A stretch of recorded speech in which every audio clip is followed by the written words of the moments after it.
सभापती महोदय,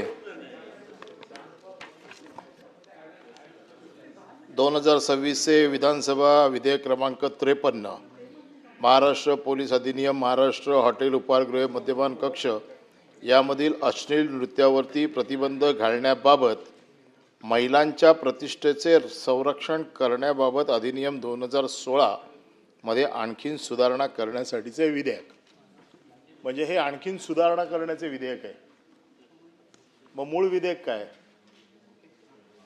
आज मला स्वर्गीय आबांची आठवण येते की खालच्या सभागृहामध्ये एका लक्षवेधीवरती आबांनी हा निर्णय घेतला होता महाराष्ट्रात की आणि महाराष्ट्रातले डान्स बार बंद केले होते। हजारो कुटुंब जी या डान्स बारमुळे उद्ध्वस्त झाली। सातारा, सांगली, पुणा या भागामध्ये ज्या घरच्या जमिनी विकल्या गेल्या त्या सगळ्या जमिनींचे पैसे या बारमध्ये उडवले गेले आणि ते बार बंद करण्याचं काम स्वर्गीय आबांनी केलं होतं। कटू निर्णय होता त्यावेळेच्या परिस्थितीने, परंतु धैर्याने घेतला आणि म्हणून मला आज त्यांची आठवण येते की त्यावेळेला त्यांनी जो काही निर्णय घेतला आणि बरीचशी कुटुंब त्यामुळे वाचली। बरेचसे संसार जे उद्ध्वस्त होत होते ते थांबले। कारण ज्या काही डान्स बारच्या बाबतीतल्या कथा बाहेर येत होत्या, ज्या ऐकत होतो की एकेका दिवसामध्ये एक एक माणूस 1-1 कोटीपर्यंत डान्स बारमध्ये उडवलेला आहे, अशा देखील गोष्टी घडलेल्या आहेत। आता ताईंनी जे सांगितलं की अटल सेतू संपल्याच्या नंतर डान्स बारचं एक गाव आहे, म्हणजे कोण गाव त्याचं नाव की तिकडे तुम्ही गेला की अख्खा गावच त्याचा आहे। अधिवेशन चालू आहे, अधिवेशनात तो बंद असतो गाव, तो गाव पूर्ण बंद असतो। कारण अधिवेशन आता आज तुम्ही संध्याकाळी मुंबईत माहिती घ्या, आजच्या दिवसात सगळ्या पोलिसांकडनं मेसेज गेले असतील आज कुठलाही डान्स बार उघडा ठेवायचा नाही, कारण ते विधेयक नाही। अधिवेशन चालू असेल तर सूचनाच असतात आणि जर तरी पण डान्स बार चालू ठेवायचा असेलच तर बाहेर पोलिसांची गाडी उभी असते। म्हणजे डान्स बारच्या बाहेर पोलिसांची गाडी उभी, शटर बंद, समजायचं आतमध्ये डान्स बार चालू आहे। आता ह्या डान्स बारच्या बाबतीमध्ये, कारण आम्ही नेहमी फिरणारे लोक आहे, आम्हाला माहिती आहे मुंबईत कुठे कुठे डान्स बार आहेत, या आजूबाजूच्या परिसरामध्ये म्हणजे MMRD रिजनमध्ये साधारण काय चालतं याचा आम्हाला अंदाज आहे। आणि म्हणून हे बिल आणण्याच्या मागचा उद्देश खरं म्हणजे मुख्यमंत्र्यांनी बऱ्याच वेळेला असं सांगितलेलं आहे की डान्स बार नावाची संकल्पनाच नाही आहे। डान्स बार हा कायदा नाहीच आहे। कायदा काय आहे? परफॉर्मन्स। ज्या परफॉर्मन्सच्या नावाखाली डान्स बार चालतात। आता परफॉर्मन्स कशासाठी? ऑर्केस्ट्रासाठीचं लायसन दिलं जातं। ऑर्केस्ट्रासाठी जे लायसन दिलं जातं त्या ऑर्केस्ट्रासाठीच्या लायसनमध्ये नियम असा आहे की तुम्हाला एक स्टेज असावं लागतं, त्या स्टेजमध्ये 5 पेक्षा जास्त महिला असता कामा नये आणि तिथून ते गिरायकाचं म्हणजे जो कस्टमर हॉटेलमध्ये जातो त्याच्यामध्ये एक ठराविक अंतर असायला पाहिजे, हा कायदा आहे।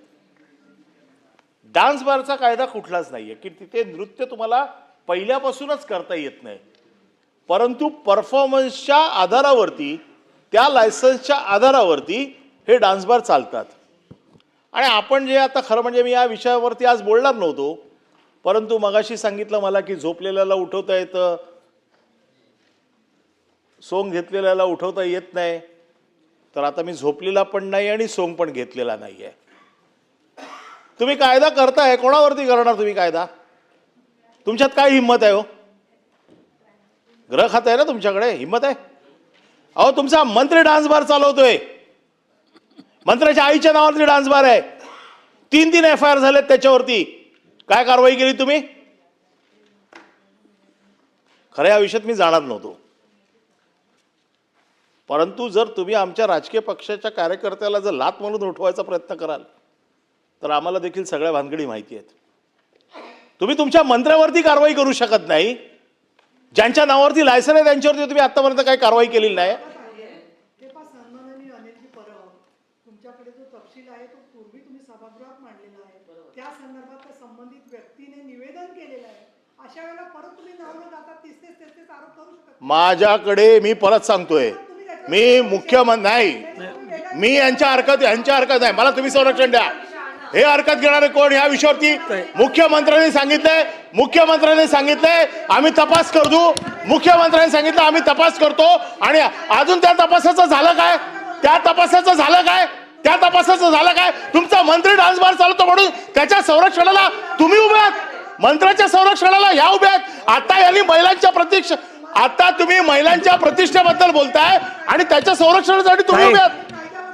महिलांच्या प्रतिष्ठेबद्दल बोलताय आणि डान्स बार मंत्री चालवतोय त्याच्या संरक्षणासाठी उभे आहात. हे दुहेरी भूमिका घेतात. आता इथे महिलांच्या प्रतिष्ठेबद्दल बोलताय आणि मंत्र्यांचा डान्स बार आहे त्याच्या संरक्षणासाठी उभे आहेत. सभापती महोदय, दुहेरी भूमिका नाही चालणार. ही दुहेरी भूमिका नाही चालणार. एक तर एक भूमिका घ्या. प्रतिष्ठा राखायची आहे तर आपला मंत्री असला तरी त्याच्यावर कारवाई झाली पाहिजे. याला काय अर्थ आहे? मी विषय मांडत होतो, संरक्षण करायला उभं राहू नका. मंत्र्यांचं संरक्षण उभं करायला राहू नका. ज्या प्रतिष्ठेसाठी तुम्ही उभे आहात, ही महिलांच्या प्रतिष्ठेसाठी उभे आहात ना, तर मग महिलांच्या प्रतिष्ठेचं बोला.